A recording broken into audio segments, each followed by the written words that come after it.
और वरिष्ठगण हमारे बुजुर्ग लोग, उनके आशीर्वाद के बिना कुछ नहीं हो सकता।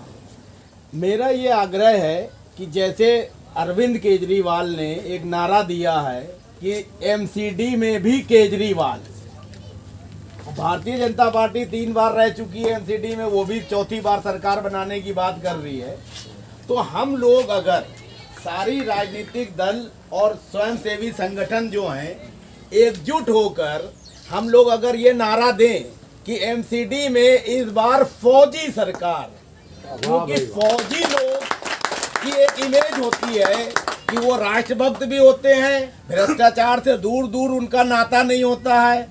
फौजी जब फौज में जाता है तो वो लैट्रिन बाथरूम खुद साफ करता है, सफाई खुद करता है, खाना खुद बनाता है, गाड़ी खुद चलाता है, और जब युद्ध होता है तो युद्ध के मैदान में अपने जौहर दिखाता है।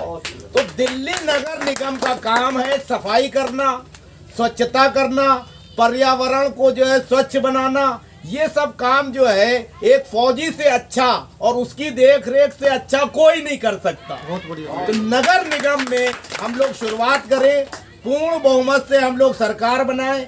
अब जैसा कि एक मेयर की बात हो रही है और 272 से अब सीटें घट के 140-50 के बीच रह जाएंगी, सीटें बड़ी हो जाएंगी। हम लोगों को ईमानदारी से ये तय करना चाहिए, जैसे सूबे सिंह साहब की जनता ब्रिगेड पार्टी है, मेरी लिबरल पार्टी ऑफ इंडिया है, और भाइयों की अलग अलग पार्टियां हैं। हम एक कॉन्फ्रेंस करें, हम बड़ी लकीर खींचें, हम किसी बड़ी पार्टी के पीछे ना भागें कि बीजेपी हमें सीटें दे दे, कांग्रेस हमें सीटें दे दे, हम केजरीवाल के पिछलग्गू बन जाएं। हम बड़ी लकीर खींचें, हम एक कॉन्फ्रेंस करें, उसमें फौजी भाई लोग हों, माथुर साहब हों, आप सब लोग हों, सब पार्टियां हों, और ये घोषणा करें कि हम 272 की जगह अब जो 150 सीटें होने जा रही हैं, हम पूरी सीटों पे लड़ेंगे, और गठबंधन में कोई किसी को खाएगा नहीं, कोई किसी को हड़प नहीं करेगा। जनता ब्रिगेड पार्टी के अंडर में लोग नहीं आ जाएंगे, लिबरल पार्टी के अंडर में लोग नहीं आ जाएंगे। सबकी अपनी आइडेंटिटी बनी रहेगी, एक कॉमन मिनिमम प्रोग्राम बनेगा, और जो जितनी सीटों पे लड़ना चाहता है वो स्क्रीनिंग कमेटी बनेगी, उसमें सब पार्टियों के अध्यक्ष लोग मेंबर होंगे। स्क्रीनिंग कमेटी छाटेगी और जल्दी से जल्दी हम लोग सारी सीटों पे कैंडिडेट तय करेंगे। उदाहरण के तौर पे ओम माथुर साहब इधर के प्रभावशाली व्यक्ति हैं, इधर की मान लीजिए 20 सीटें इन्होंने चिन्हित की, तो हम सब मिलके 20 पे इनको लड़ाएंगे। सूबे सिंह साहब ने मान लीजिए 25 सीटें चिन्हित की, हम उन 25 पे उनको लड़ाएंगे। हमने 10 सीटें की, 10 सीटों पे आप लड़ाएंगे, बहन जी ने 20 सीटें की, उनको उधर लड़ाएंगे। इस तरह से हम कॉन्फ्रेंस अगर करेंगे तो एक मैसेज जाएगा, जिन पार्टी में लोग ईमानदार हैं, स्वच्छ छवि की राजनीति करना चाहते हैं, चाहे भारतीय जनता पार्टी के लोग हों, कांग्रेस के हों या आम आदमी पार्टी के, वो लोग भी हम लोगों की नीति रीति से आकर्षित होंगे और वो लोग भी हमारे पास आएंगे। जो सक्षम और ईमानदार है हम उसका सम्मान करेंगे, उसको हम अपनी जो गठबंधन की पार्टी है उनमें से देंगे। सपोज दैट माथुर साहब की 20 सीटें हिस्से में आई, इनको लगता है कि 2 आदमी बीजेपी के आ रहे हैं इनके साथ, वो जीत सकते हैं, वो अपने कोटे में से 2 सीटें उनको दे देंगे, 1 सीट मान लो कांग्रेस को दे देंगे। ये सब सहमति से होगा, सबके पास जो प्रस्ताव आएंगे वो सहमति से होगा। अब हम लोग ये करना चाहिए, मेरा सुझाव है कि सबसे पहले हम लोग अपनी अपनी हैसियत हर आदमी जानता है, झूठ फरेब ना करके ईमानदारी से बताएं कि हम कितनी सीटों पे लड़ने की स्थिति में हैं।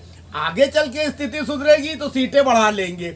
मान लीजिए हम लोग 150 सीटें हैं और 15 राजनीतिक दल हैं, तो 10-10 सीटें सबके हिस्से में आई।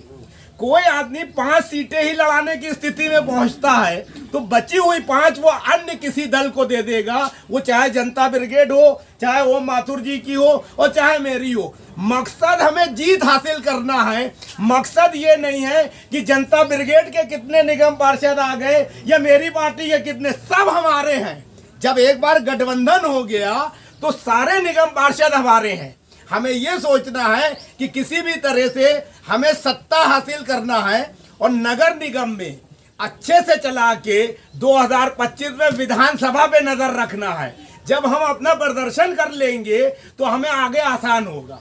अभी होता यह है कि हम लोगों के साथ विचार तो बहुत अच्छे होते हैं, लेकिन सत्ता की खातिर आपस में लड़ जाते हैं कि माथुर जी कहेंगे अबे तुम अभी कल के आए हो, तुम्हें 10 सीटें क्यों दे। हर आदमी अगर ये सोचे कि हमें दूसरे की भावनाओं का सम्मान करना है, दूसरे की योग्यता को सर्वोपरि मान लेना है, एक दूसरे की टांग नहीं खींचना है, बल्कि एक दूसरे का हाथ पकड़ के आगे बढ़ना है, तो निश्चित तौर पर हम लोग बीजेपी, आम आदमी और कांग्रेस को धराशायी कर सकते हैं। जब हम एकजुट होंगे तो पैसा बीच में नहीं आएगा। यहाँ अगर 50 लोग बैठे हैं और 50 लोग एक साथ निकले 20 विधानसभा में 10 दिन में मान लीजिए हम लोग कवर करते हैं, अगली 20 में इतने ही लोग 10 लोग कवर करते हैं। इतने लोग अगर किसी मोहल्ले में, किसी वार्ड में, किसी मार्केट में, किसी गांव में जाएंगे तो असर होगा, जनता जुड़ेगी। क्योंकि यहाँ कमोबेश हर जात धर्म के लोग, बुजुर्ग, नौजवान, महिलाएं, साधु संत, खेत चलाने वाले किसान और सेना पे लड़ने वाले जवान और युवा सब हैं। जब सब लोग निकलेंगे तो सब लोग जुड़ेंगे। जब सब लोग जुड़ेंगे तो बीजेपी, आम आदमी, कांग्रेस सब धराशायी होगी। जरूरत है ईमानदार प्रयास की, जरूरत है ईमानदारी से लगने की।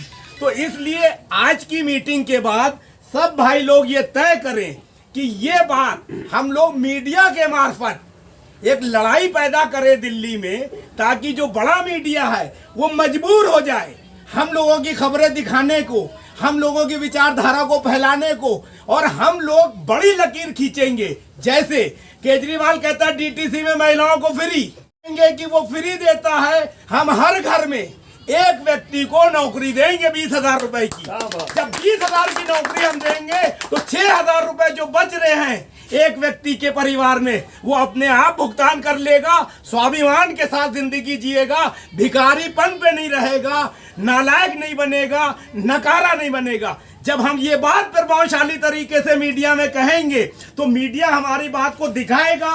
क्योंकि केजरीवाल की फ्री की नीति की काट कोई नहीं पैदा कर पाया है। उस बेवकूफ को देखा देखी दूसरी पार्टियां कहती है कि मैं 400 यूनिट दूंगी, मैं 1 पैसे की 1 यूनिट बिजली फ्री नहीं दूंगा, मैं पानी फ्री नहीं दूंगा, फ्री में कोई चीज नहीं आती है, मैं डीटीसी में महिलाओं को टिकट लेके चलने दूंगा, लेकिन हर परिवार में 1 महिला को नौकरी दूंगा। अब नौकरी नहीं दे पाया तो 25 से 50 लाख रुपए तक 2% ईयरली पे सरकारी गारंटी पे लोन दूंगा। हम आत्मनिर्भर बनाएंगे। अब इसमें अगर यहाँ बैठे हुए लोग कोई आपत्ति करते हैं, हमसे सवाल पूछे, मैं जवाब दूंगा। कैसे दूंगा? मेरे पास पूरा प्लान है। कैसे वो पैसे आएंगे, कैसे वो नौकरियां आएंगी, कैसे लोग आत्मनिर्भर होंगे, कैसे महिलाएं टिकट खरीदने में सक्षम होंगी, कैसे लोग बिजली का बिल दे सकेंगे और कैसे लोग पानी का बिल दे सकेंगे। मेरे पास पूरा प्लान है। अब यहाँ पे कई बार ऐसा होता है कि मैंने कोई बात बोली, आदमी असहमत है, उठ के चला गया, बाद में कानाफूसी कर रहा है कि यार उसने ये बात कही थी, ये गलत है। अगर हमें साथ चलना है तो हमें नकारात्मक और सकारात्मक दोनों बातों को उजागर करना होगा खुले मंच पे। हमें बताना पड़ेगा कि आप ये गलत कह रहे हो, और अगर आपको नहीं पच रही है बात तो आप पूछो, बोलने वाला आपको कन्विंस करेगा। भरी सभा में आप अगर कन्विंस हो जाते हो तो उस पर मोहर लग जाएगी, नहीं तो दूसरा रास्ता निकाला जाएगा। जरूरी नहीं है कि जो बात मैं कह रहा हूँ सही है, लेकिन ये जरूरी है कि अगर हम अपनी बात साबित करने की क्षमता रखते हैं तो मुझे मौका दिया जाना चाहिए। पुराने जमाने में राजा महाराजा में शस्त्रास्त्र होता था, बहस होती थी, मुद्दे पे बात करते थे। अभी भी कोर्ट में 2 वकील बहस करते हैं, तब जज फैसला करता है। हम अगर कोई बात कह रहे हैं, इतने लोगों को अगर वो बात नहीं पच रही है तो उनमें ये साहस होना चाहिए कि ये कैसे करोगे, हमें बताओ।